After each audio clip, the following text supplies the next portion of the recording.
All right, we can go ahead and get started. Thanks everybody for joining us today. My name is Gina Waldhorn.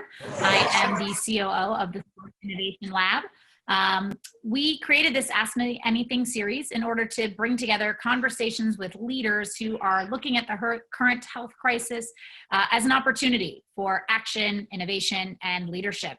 If you're new to our AMA series, some of our past guests have included trailblazers from across the sports world, including Val Ackerman, chairman of the Big East Conference, Bernadette Peters, commissioner of the A10 Conference, the VP of Media for the LA Rams, the head of content for Yahoo Sports, the founder of the Drone Racing League, athletes like Pau Gasol, NBA champion. And really, we're bringing together all these different perspectives because we want to garner a view across operators to players, leagues to teams, and really understand the driving force behind innovating through this time period. So we're thrilled today to have with us Ted Dalton, Senior Vice President of Corporate Partnerships and Business Development from the Boston Celtics. But before we go ahead and we kick off with our actual discussion, I want to tell you guys how you can all get involved and stay involved throughout this series with us and all of our guests here at the Sports Innovation Lab. So first, if you like what you see here and you love the discussion, want to continue asking questions, getting to meet other folks in the industry, please join our Slack community. It is open to everyone, and we'll go ahead and paste the link in the chat window as well. Please join us. We're almost close to 1,000 members strong, a really fantastic place to facilitate an ongoing dialogue during this time. If you're a maker, if you've got an idea, if you're a designer, if you're a business strategist, if you're just looking for a creative outlet, please join our hackathon. You can register as an individual or as a team, and we're really looking for ideas to recreate the feeling of fan togetherness. So sports may be on their way back, but we're probably not going to see fans in stadiums for quite a while. How can we recreate the passion, the cheering, the kiss cam, whatever's on your mind? So we encourage you to join and get involved with that. And then just a quick heads up, next week, the AMA series continues with Ishwara Glassman-Cryan and Jeff Reese, both of them from Yahoo Sports. So looking forward to continuing that conversation. So if you first, please stay on mute. We're going to go ahead and use the chat functionality to moderate all our questions. And if you have to jump off early or you love what you see here and want to watch it again or share it with your network, we will be sending out a recording of this video. So if you're not familiar with Zoom, although you can all probably Zoom in your sleep by now, go ahead and hover over the little chat functionality to expand your chat window. Feel free to post your question to everyone where it'll be seen publicly like this, or you can decide to just send your question privately to the host, where it'll go to myself and Josh, who are going to be moderating the discussion today. So with that, let me go ahead and introduce our moderator and our guests. Hosting our conversation today is co-founder and president of the Sports Innovation Lab, Josh Walker. Formerly VP of Research at Forrester, Josh stewards the lab's progressive research practice and introduced the world to the concept of the fluid fan. Josh leads the Innovation Lab's client roster of over 50 clients and blue chip brands in the sports world and helps them understand how to connect to the fan of the future. Of late, you've probably heard from Josh, listened to him, seen him. He's been featured on outlets from Sports Illustrated, Synopsis, Future Sport, as he's really become a preeminent voice in what the resurgence of sports will look like, helping to guide organizations on how to bring fans back and connect with fans when the time is right. So thanks, Josh, for hosting, as always. And our esteemed guest today is Ted Dalton, Senior Vice President of Corporate Partnerships and Business Development. He is in his 15th season with the Boston Celtics. In this role, Dalton is responsible for managing the Celtics' commercial endeavors, including partnership sales, activation and events, community engagement, CLTX gaming, and business development. The Celtics have been recognized for their innovation and best-in-class approach to partnerships by the industry and the NBA, and in 2009 were awarded Professional Sports Team of the Year by Sports Business Journal.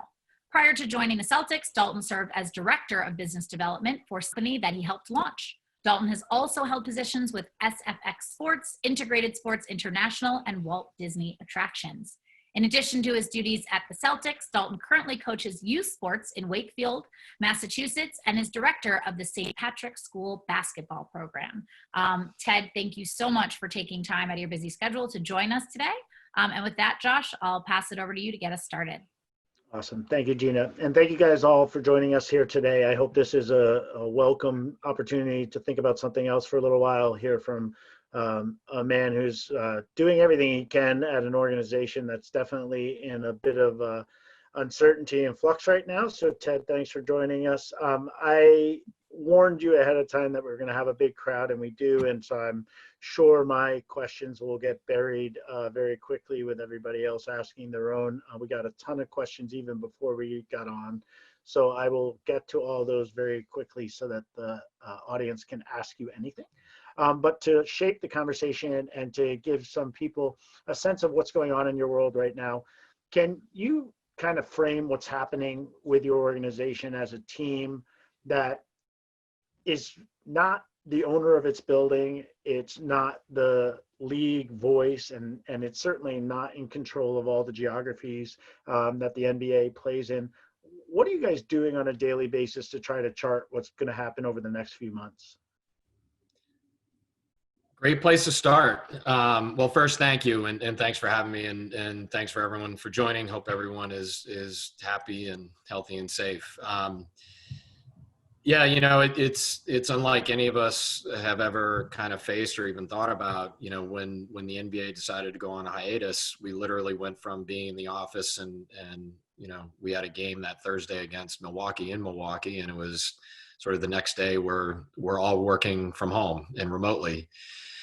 So kind of immediate triage was, reaching out to all of our partners, Sean Sullivan, our CMO, reaching out to all of our season ticket members and suite holders, and really just communicating right away that, hey, look, we know that we're in a very weird time right here. We're going to work really hard over the next few weeks to figure out how to manage through this. And, during that same time, sort of evaluating across the entire business, where are we with everything?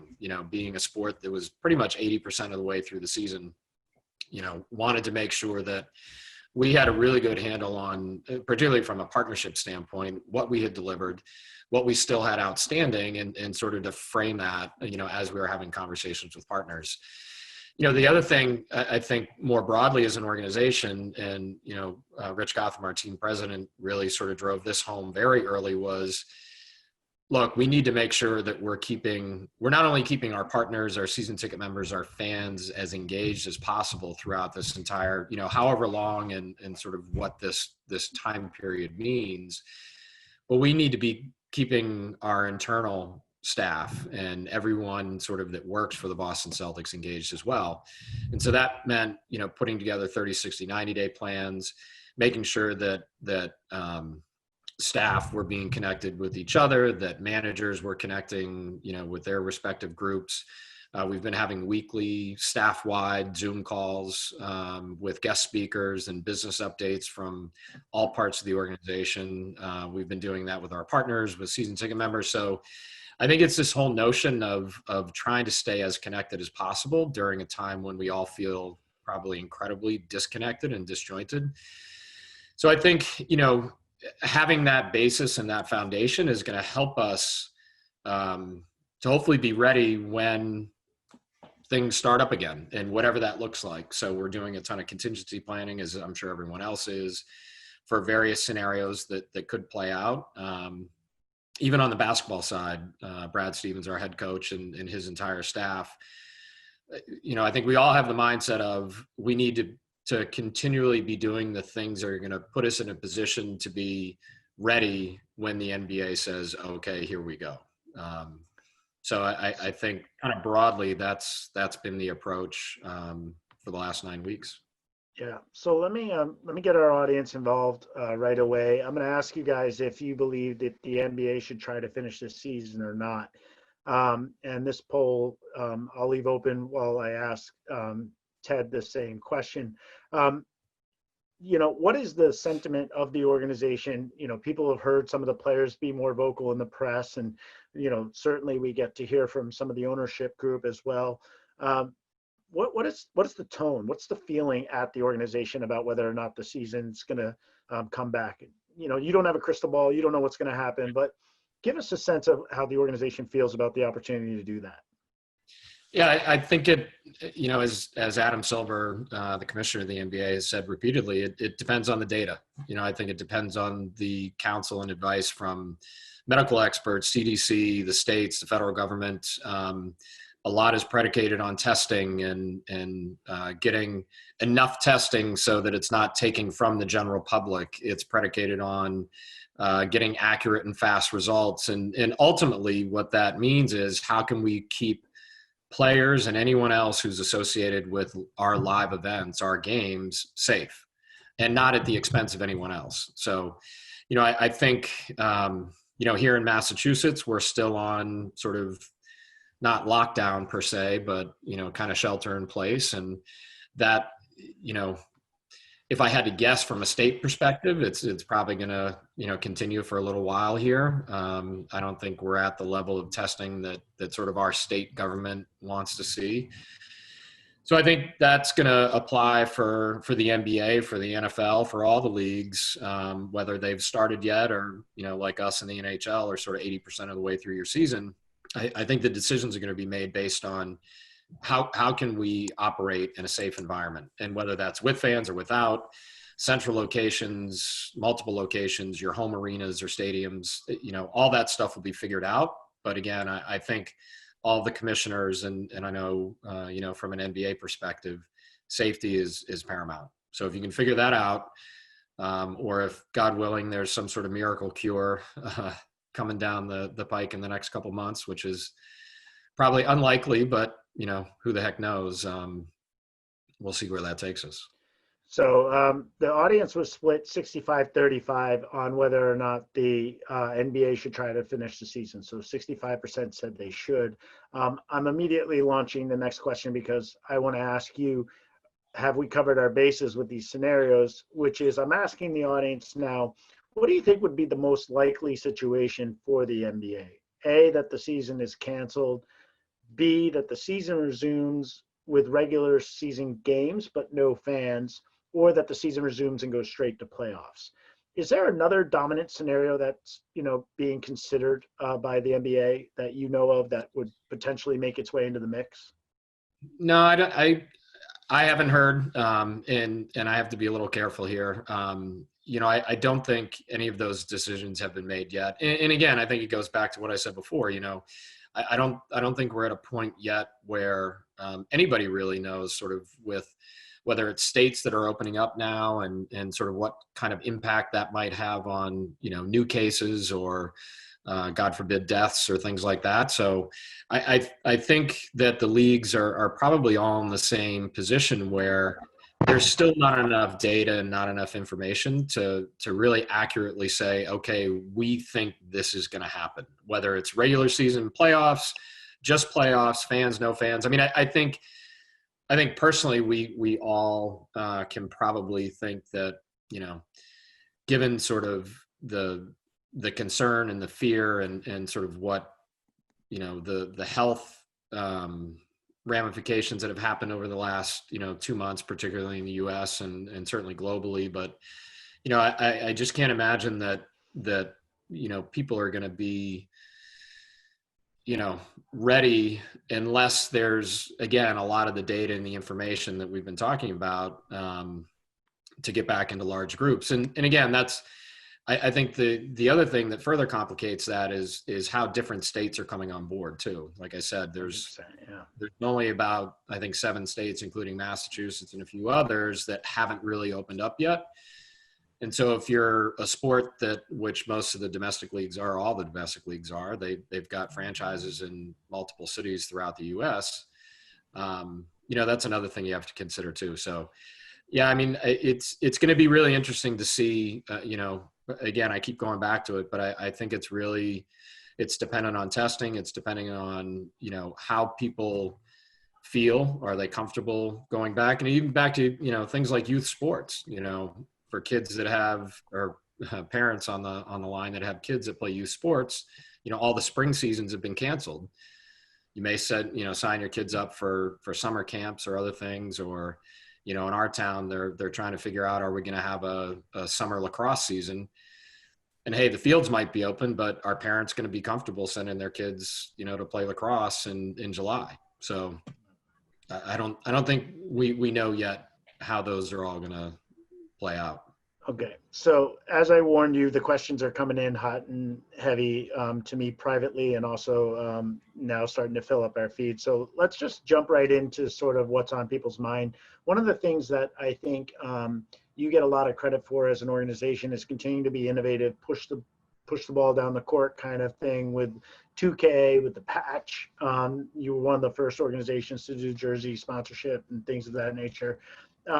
What are you doing now? When you talked about your Zoom meetings internally, you talked about keeping your team motivated. How are you thinking about engaging fans at home? And what are the things that you're most proud of in the last 8 weeks that you guys have done to really maybe do something you've never done before, or think more creatively about how you engage those fans?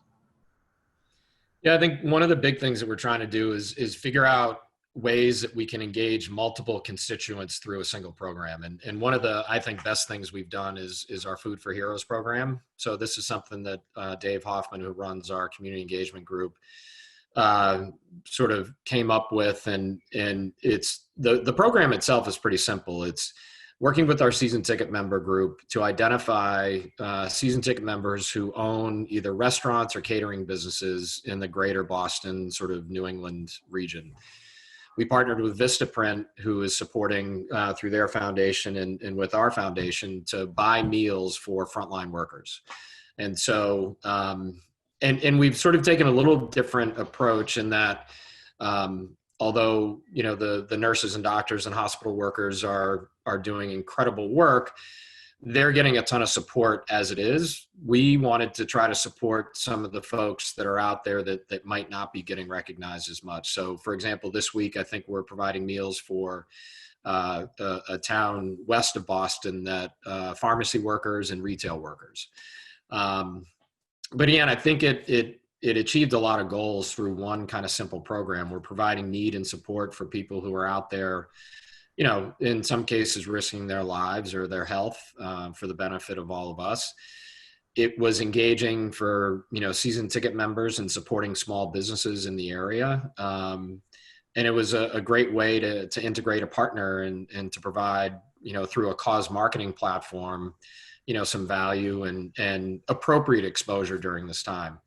So I think that's one of the things. I think, we had we've had a lot of discussions with our partners at NBC Sports, our RSN partner here in New England. And like a lot of teams, we've been doing classic rebroadcasts of games, but we've tried to take it to another level where we've integrated key members of those games during the broadcast. So whether it's Brian Scalabrine talking with any number of guys who were pivotal in games throughout the 80s and recent memory, it's been fun to see guys coming back and participating, even Doc Rivers or, some of the old coaches and everything else. So again, trying to, I think it's probably pretty common for teams to be replaying old broadcasts, but trying to put a different spin on that and trying to make sure that what we're doing is not just every day and we're adding another element.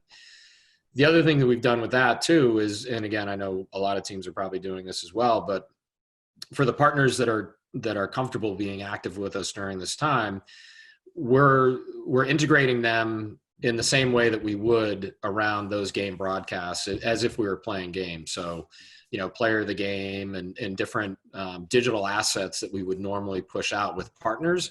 We're trying to replicate as much as that as we can. And then lastly, oh, go ahead. Sorry, No, go ahead. I was just going to say, a lot of the questions that are coming in, and it's been a theme throughout all of our AMAs, is, you've mentioned you're using words like appropriate when the time was right. All these things of like, how do you know what's appropriate and when the time is right, when you're reaching out to these partners? And some specific questions here around like, are you seeing your partners leaning in and being like, look, we should activate now because we want to be in front of consumers, we want to be in front of fans? How did you figure out how to guide your team in that sort of, hey, you guys should be reaching out, you should be talking to them, or hey, we should still hold back and see how the market's behaving? Yeah, no, it's a good question. I think I'm very thankful that we have a great group of partners that we work with, and B, we've got an amazing team that works with them on a daily basis. So it's one of those things that we say, but in practice, it's a lot harder to do. But having those deep relationships with our partners across the board, whether it's at the C level or the day to day, I think that's allowed us to have very candid and open conversations and consistent conversations really from the jump. Like I mentioned, we were on the phone the day after the hiatus, literally talking to every single partner, making sure that, and that was just, hey, just checking in, hope everything's okay. Here's sort of where we're at. We don't know anything more, but let's schedule some time for next week to catch up and dive in a little bit deeper. So I think through those consistent and regular conversations, we've been able to determine which partners are okay being active right now and which partners want to sort of sit back a little bit. And again, having that regularity over the last 9 weeks, some of the partners that initially said, hey, we're good for now, we're just going to kind of step back, have kind of come around through those regular conversations, said, yeah, you know what, now's time. We're ready to start re-engaging. Or ideas that we have and different things that we thought might be appropriate for those partners. Again, it goes back to the relationship, and we've been able to reach out and say, okay, we know that we can't do this, but how about this instead? Is this something you'd be interested in, and get their feedback and work from there. So I think having that basis to work from allows you to sort of, I think, intuitively know when's the right time to push or pull back. It's obviously a little bit more challenging on the new business side, for everyone on the phone that either leads teams or sells, that has to be a very delicate conversation. I think, that's a whole nother sort of set of considerations. But on the other hand, we all have businesses to run, and there's revenue expectations as well. So Gino Ziccarelli, who runs our sales team within partnerships, he and his group have done a great job sort of doing homework ahead of time, and then, either continuing conversations that sort of were already happening pre-hiatus, and or starting to reach out, over the last 3-4 weeks, and just, being candid with folks and just say, hey, look, we'd love to talk about something. Is now the right time? If it's not, we can certainly follow up. So I think it's just having that right tone and that right sort of tenor when you're either talking with existing partners or new potential partners. Okay. And right now it's really interesting to see which partners are doing that with you guys, right? So we've heard from different customer segments. We have agents as our clients, high tech as our clients, sports teams as our clients. Which groups are leaning in, are opening budgets, or doing new things with you? Or are you really just dealing with existing spend that people have had with you guys for a while? Yeah, no real opening of dollars yet. We're having a couple of conversations that are interesting, and we may get into this later, but more on the digital front. And clearly that's sort of where we're activating right now with existing partners is digital, social, content, and virtual community. But I think from a new partner standpoint, we've got a couple of conversations that are happening right now that hopefully come through that are based on things like conversion and other things that, a sports team typically doesn't get into, for a few reasons. But, I think, again, and when you say conversion, Ted, it's you mean performance-based? Yeah, performance-based, but then, actually converting customers, and sort of deal structures a little bit differently than what we've normally done. But, I think it goes back to now being the time when we would hopefully, May 14th be, finishing up second round, maybe getting into the Eastern Conference Finals. we've got some time to think about these things and do some tests and figure out, okay, are these going to be things that are going to stick going forward? Are we even in a position right now to be able to manage and run some of those programs, which I think we are. But it's I think a fun time to try to figure those things out. So one of the things that we hit on a lot at the Sports Innovation Lab is this idea of media convergence, that linear broadcast, social, digital, even the live experience, the entertainment stuff that happens in the venue are going to come together to create the next generation of fan experiences. You would be in a pretty good position to comment on how quickly you see that happening within professional sports because of the way that you set up the 2K esports team at the Celtics. Can you give us a sense of what it's like now having that group in your organization, part of what the Celtics do, that makes you feel or behave more like a media company than perhaps before when you didn't have those digital sort of skills in house?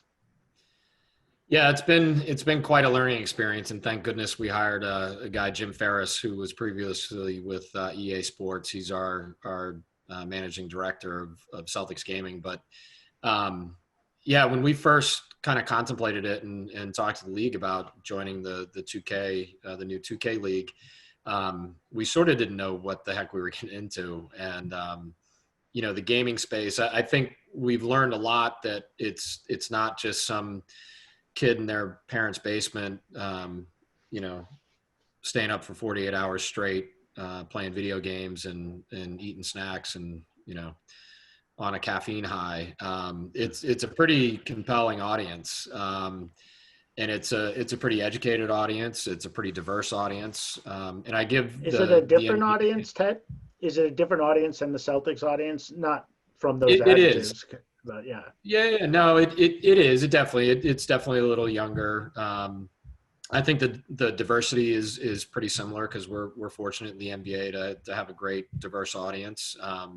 Tech savvy, kind of is a good corollary, but I think they do skew a little younger. That's there are some key differences where when we looked at it initially and sort of in the research since, sort of, I guess, justified us getting into it because it is a different audience. And so what we're trying to do, and again, the league has opened up some other things that we're able to do sort of between our NBA franchise and our gaming franchise that, has allowed for some more cross promotion and other things. We're also talking to, you talked about the convergence of linear and digital. We've had a lot of conversations with NBC Sports about additional programming around the gaming team. And I think that's an interesting one because, it's not an exact match from an audience standpoint per se, but I think the people that we're talking to at companies that could be potential partners are consuming content on NBC Sports, whether it's through linear or streaming or other things. So the more ways that we can get a product like our gaming team, which I think it's a little bit easier connection for people to make because it is still, a stick and ball sport versus a first person shooter game or a, online battle game or some of the other things that I think it's hard enough for some of us who are, maybe a little bit older or, didn't grow up in a digital age say, now, wait a minute, there's going to be people watching people control fake people in a game and I'm going to spend money on that. But I think because it's basketball, it's sort of 3 degrees removed. But I think it's a way for us to engage a new audience. But I think if as we get it through more traditional channels, and the NBA just announced a deal with ESPN2 and a broadcaster up in Canada that I'm blanking on. The 2K games are going to be available now on kind of traditional linear television, which I think is great for the league. It's great for people who, probably thought, what, I don't even know what the hell you're talking about. If you see it on TV, then okay, that I think that legitimizes it and it makes it, I think it makes it more real for people who are making some of those spending decisions at the brands. So, well, while you were answering that question, I launched another poll that says watching NBA players play 2K is not that much fun, makes me want to play more 2K, makes me want to watch more live games, or makes me hate or like a player more. I will end polling in about 2 seconds here because people are still voting very quickly, and give you a sense of what they're saying. But do the audiences behave similarly on a merch perspective? Like, do Celtics fans buy at the same conversion rate as 2K fans when it comes to merch, like sweatshirts, T-shirts, stuff like that? Yeah, I think it's too early to tell. The merch kind of program and availability around 2K isn't nearly as robust as what we have on the NBA side. So I think it's too early. I think just in general, more lifestyle products are probably more appealing to the 2K audience than some of the other more traditional items that appeal on the NBA team side. But yeah, again, I think it's too early. We just don't have enough kind of data to. So it's been a go-to promotion for a lot of NBA teams to get their players to do these, hey, I'm going to play 2K against another NBA baller, Right. and we're going to do this stuff. 60% of our audience, and again, that's an audience that has an opinion about this stuff, says, hey, it's not that much fun. Yeah. Do you think that's because we haven't figured out how to broadcast that correctly? Do you think it's because the players themselves aren't familiar enough with the format that they can talk trash and make it entertaining? What's your sense of this? Is this a thing that's just gonna, kind of go away, or is it gonna be something that happens more often and we're gonna get better at doing it? Because from my perspective, as just like a student of the game, it seems listening to them, maneuver the players and have more control over what's happening on the floor kind of gives you a sense of how they think. And so Right. I kind of think it's cool, but again, I agree with most of the folks here that it's not that much fun. Yeah, and I think it's a different product, and Yeah. it's not, no disrespect to the players tournament or the guys that participated in that, but you kind of have to look at it. And again, this is going to sound foreign to some people. The guys that are playing in 2K, they're professionals. Like that's their job, that's their sport. So it's almost as if you kind of flipped it and you said, okay, well, would you want to see 2K players playing actual basketball? And it's like the answer is no. It's probably not going to be that much fun because they're probably not that good. That's not sort of what they do. These guys spend a tremendous amount of time playing, training. We've got a head coach. It certainly isn't as involved as our basketball side is, but there are a lot of the same things that we do with our 2K team that we do with our NBA team. So again, I mentioned we have a head coach. We've got training programs. We've got we try to keep them on a regiment that's going to keep them healthy and in shape and able to play. There's a lot of film watch and scouting and other things. So I think it's a different product, and I can understand why some people would say, yeah, watching NBA players play 2K isn't that interesting. But again, I think that the actual 2K product is different, and so hopefully people can differentiate. With the 2K product, are you seeing, Chris asks, with your 2K product, are you seeing the same corporate partners working with the Celtics and the 2K team? They're both under your organization. Do you see a lot of crossover? Not yet. We've had a lot of great conversations, and again, I think it's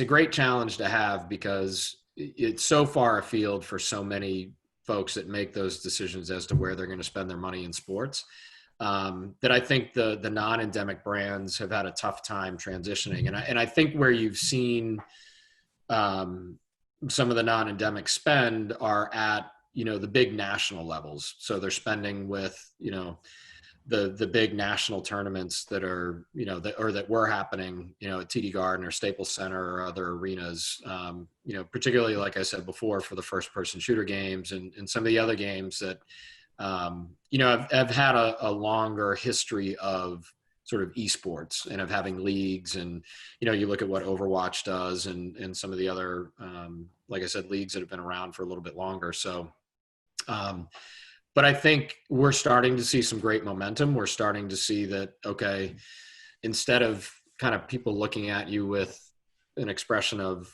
I don't even know what you're talking about, to, oh yeah, this is the thing that my kid keeps telling me about, or the young people in my group keep telling me about. And like I said, I think that next step, having it broadcast on more traditional channels, I think hopefully that'll make it click for some folks. But we've seen more momentum from a partnership standpoint this year than any other year. So we're certainly hoping that continues. So for all the people that are asking questions about the stadium, I want to give Ted an opportunity to talk about his relationship with TD Garden.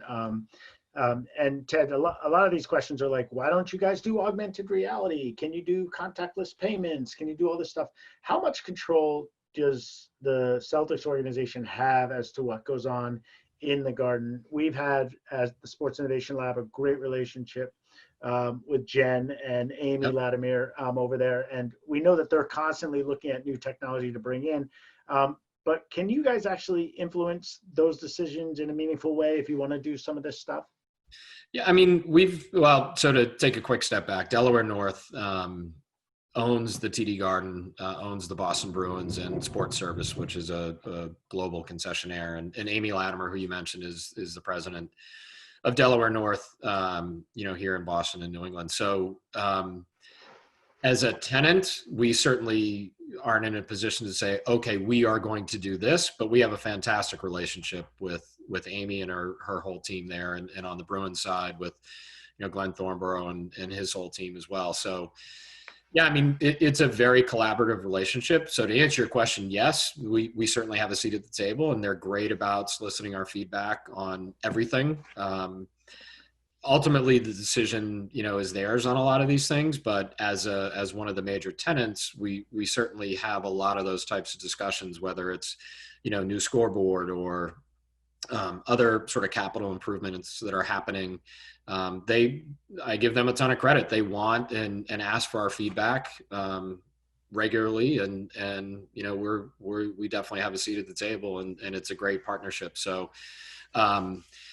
yeah, I mean, all the arenas, I think, and stadiums and whatever sort of facility sports play in are all going again through a similar discussion on how, when fans are allowed back into these common areas, how are we going to do it? How can we increase contactless payment, or do we go completely cashless like some stadiums and arena have done already?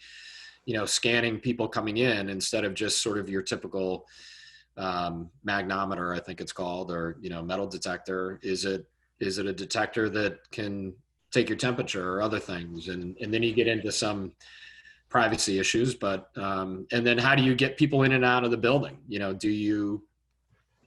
Do you segment the building such that certain sections are going in at certain times, so you don't have large groups of people waiting to get in, or same thing coming out? How do you map your arena so that, and this actually just came up the other day, how do you map your arena so that you can identify areas where you have higher incidence of interaction with other people? So and then you talk about Gillette down in Foxborough is 68,000 people. I think I saw OT on the call. Whereas TD Garden were 18 to 20,000 people. Fenway is 36,000. So you've got wide variances in the numbers of people that are in those buildings. So that then can have an impact on when fans are coming back. If it has to be in a staged fashion, how do you manage that? So it's but to go back to your original question, yeah, I mean, Amy and her group look at everything. And I mean, I think all you have to do is see the development that's been done over the last 5 to 7 years there. I mean, it's been a complete transformation. A lot of the back end technology probably isn't apparent to fans, but yeah, that's the next step. And you had asked in an earlier question, what are you seeing that might be happening faster, whether it's broadcast or stadiums or augmented reality, any of that kind of technology. I think what we're hearing from a lot of different people, including, Delaware North or partners or NBC Sports or anyone that we sort of deal with, things that sort of were in the development plan, maybe 3 to 5 years out, have been accelerated and might now only be 12 to 18 months out. And so I think this whole time period is forcing everyone to sort of say, okay, well, yeah, we might have thought about that down the road, but we actually need that now. So how can we ramp that up, and how can we make that more applicable so that, depending on how things look when we come back, we can actually operate our business and continue to drive revenue, continue to engage fans, and do what we need to do. You touched on a number of the logistical things that need to happen to bring fans back, but Marty asks, and a number of people have asked, how are you looking at producing the games so that you can help fans that are outside the stadium, and also the athletes that may have to play in empty arenas feel like they're part of this? Gina plugged our hackathon. We're going to spend 2 full days next week thinking about this as an organization with 100 other people who've registered to do that. It seems like a pretty formidable challenge. Yeah, I mean, we're very fortunate, and I think all the teams here in New England are very fortunate to have incredible fan bases, and we all feel like we have this built-in home field, home stadium, home arena advantage. And if you're playing in front of no fans, that's largely gone. So whether it's piping in crowd noise or trying to replicate the game experience, even without fans, all the stuff that goes up on the center hung screens and the lights and the presentation and all those things, I think all those are under consideration. We're also talking a lot about partners that have in-game activation, fan engagement, giveaways, on-court, things like that. How many of those things can we replicate in a virtual manner? So that we're still engaging fans that can't be there, and you're also expanding that audience that you're reaching, but it also goes to providing that value for partners. So yeah, I mean, I think it was funny. I read a couple articles early on, when some players came out and said, hey, there's no way I'm going to play in an empty arena and things like that. And, some coaches and other people commented that, you're going to hear some words on the broadcast potentially if we're not playing in front of fans that you would never have heard on there's going to be a long dump button on an NBA broadcast or the feedback on the UFC fights that happened were that the fans, some of them, I mean, UFC is a pretty brutal sport, and they're hearing punches and they're hearing sounds that they've never heard before, and it was pretty different. So a couple athlete related questions, and again, I'm sorry for bouncing around, but people will very close. What are you guys doing in terms of when these athletes start returning for voluntary workouts? Are there any content opportunities to film the reunions with coaches and other players and create some of that content that's not the live game? Yeah, and we try to do that as regular course of business. When guys come back into market after being away for the off season, or if it's a long road trip, or when we opened up our new practice facility with New Balance over at Brighton Landing, Boston Landing, the Auerbach Center, we filmed guys going in there for the first time and their reactions. Kevin Garnett came back for the Pierce retirement, and we filmed him and when he went into the facility and his reaction and things like that. So yeah, I mean, that's we've got plans for that already in place to say, okay, how are we capturing that content? But again, it's under the auspices of how can we do that safely? And the NBA, and like all the leagues, are going to make sure that when teams return to facilities, and the NBA has already announced that teams can go back, there's a long list of things that you need to do in order to even open your facility. And then once it's open, it's not like, okay, everyone's back and it's just the way it was before. So I think that adds a layer of complexity that we're going to have to figure out. How are we capturing it under sort of the premise that safety and health for everyone involved is paramount. So that's all the stuff we want to capture. We've done some virtual content days actually with our guys. And that's been an interesting experiment as well. But, we're going to have to think about those things. We're going to have to think about how do we capture content differently than we've ever done it, because we're not going to be able to just send our internal film crew to film guys as they're returning to the facility, because there will probably still be, or there could be, impediments to do that, again, to keep people safe. And do you have any visibility into this question about, are you using technology or different things to help the athletes train? You know, our basketball staff has done an amazing job. You know, Brad Stevens, our head coach, and his whole team. The guys are regularly interacting with the coaches, with the training staff, with each other. They're trying to do as much of the same training and sort of either, you know, on a group basis or individually as they've done. And certainly, like all of us, there are some things we can do at home that, you know, with technology or other things that we're able, you know, continue to able to do, and some things that we just can't. So, but yeah, they're keeping the guys as ready as they can, you know, given everyone's individual situation.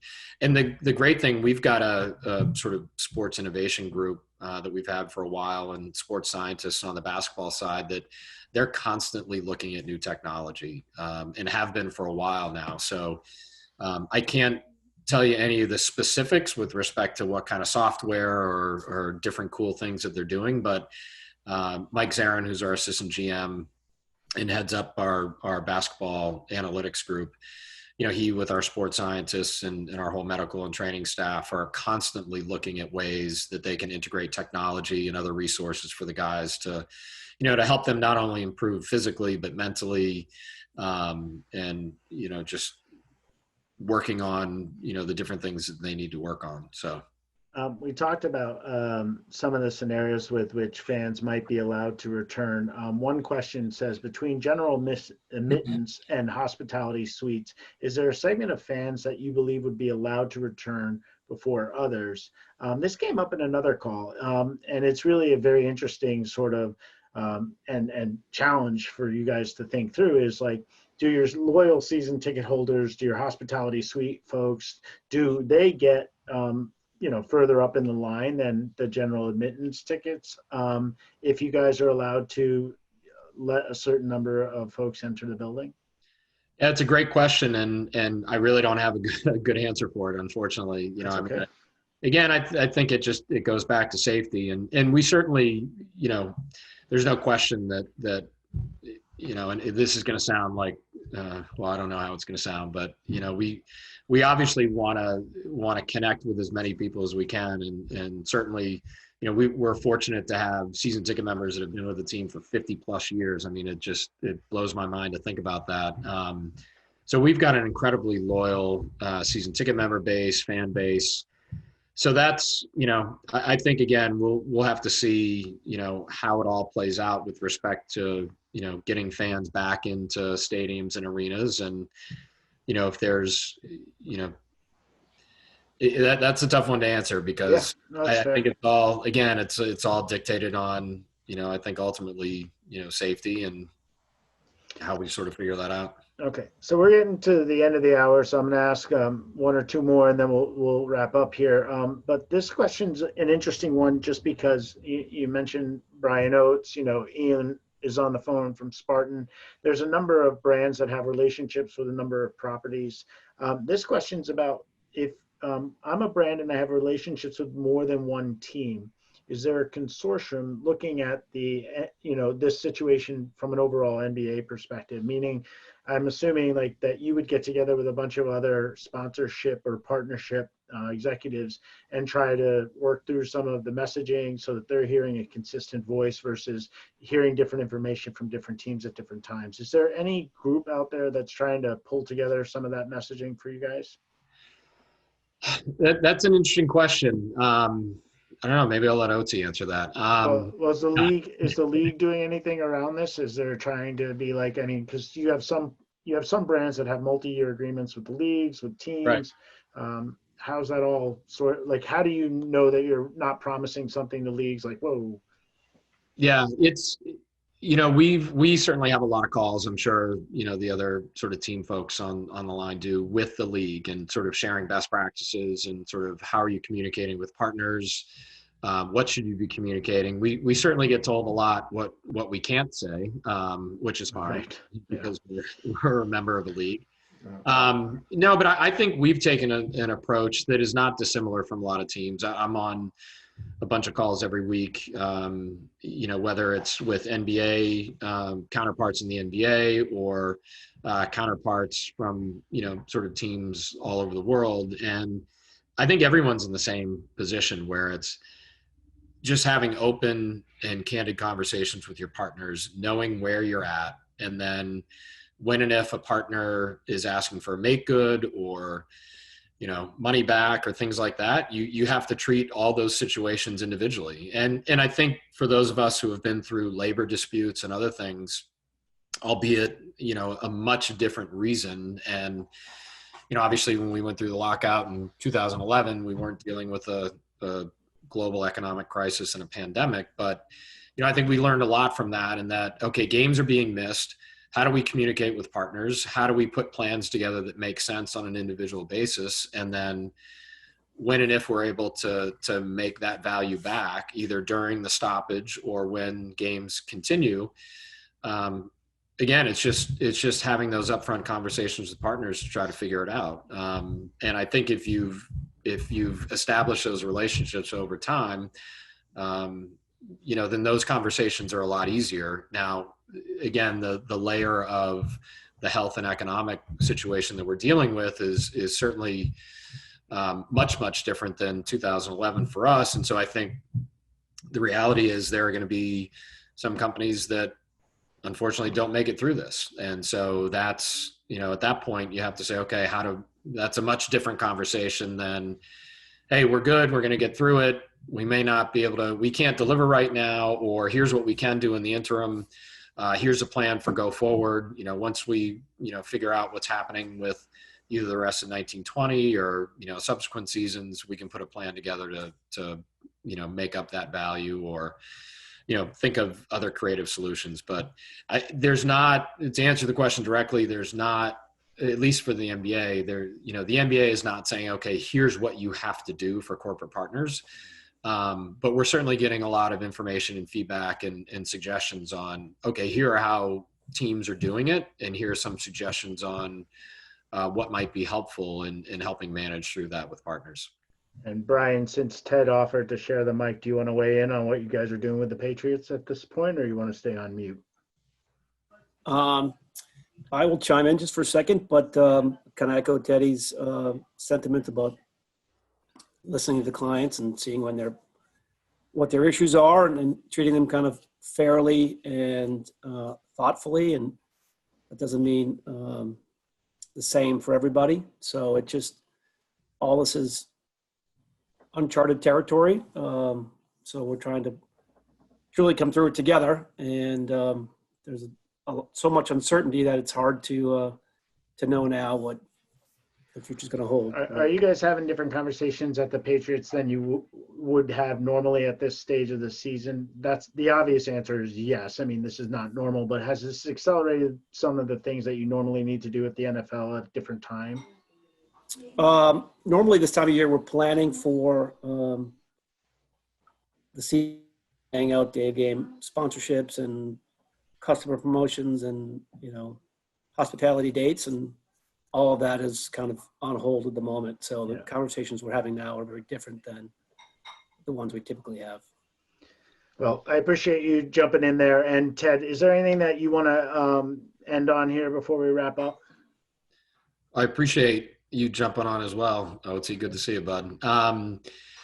No, I think, where we started was kind of where I'd like to finish. I mean, I think it's a challenge. It's a great challenge for all of us, obviously the health and everything else aside, but, really trying to figure out how we can make changes to our respective businesses now that will put us in a better position, hopefully once we come out of this. And just, again, as I mentioned, accelerating some things that might have been in your development plan 3 or 5 years out, and accelerating that and then trying to figure out a way to implement that sooner if it makes sense. And, as Otzi said, it's really having that personal connection, not only with the people that you work with and for and who work for you, but having it's hard, particularly in sports. Our business is predicated on sort of that camaraderie and that connection, that emotional connection that fans have with their teams, that we all have with each other. So to not be able to do that and be together is really, really hard. So, I think we're spending a lot of time again on, how can we stay connected? How can we keep driving the business? How can we keep our partners and fans and season ticket members engaged? And like I said, hopefully we come out of this, a little smarter and a little better than we came into it. And, I think that's about it. And hope everyone stays safe and somewhat sane during this time. I appreciate you doing this. And again, I know you've got a full house and you're juggling as many balls as the rest of us. So one of the league officials I spoke to just this past week told me that they've done more to accelerate their digital innovation in the last 8 weeks than they've done in the last 8 years. I don't think anybody likes to say opportunity or silver lining around this whole situation, but one of the things that I hear in your answers and a lot of the AMAs that we've done with other leaders in this industry is that we are pushing the envelope a little bit harder than we normally do. And so I appreciate what you've been able to share. And again, Brian, thanks for jumping in there quickly as well. Gina, do you want to wrap us up? Yeah, absolutely. Thanks again, guys. And if you enjoyed today's conversation, please join us. We're live every Tuesday and Thursday at 1 p.m. Eastern. And Tuesday next week, we're joined by 2 executives from Yahoo Sports, Ishwara Glassman-Cryan, Head of Sports Partnerships and Biz Dev for Yahoo Sports Verizon, and Jeff Race, General Manager of Yahoo Sports. And we're going to be talking about how the business of sports media and content partnerships are being transformed. So please sign up. Don't forget to join our Slack community, and hopefully we'll see some of you participating in our hackathon next week. So thanks again, everyone, and please stay safe. Thank you, guys. Thank you. Stay safe.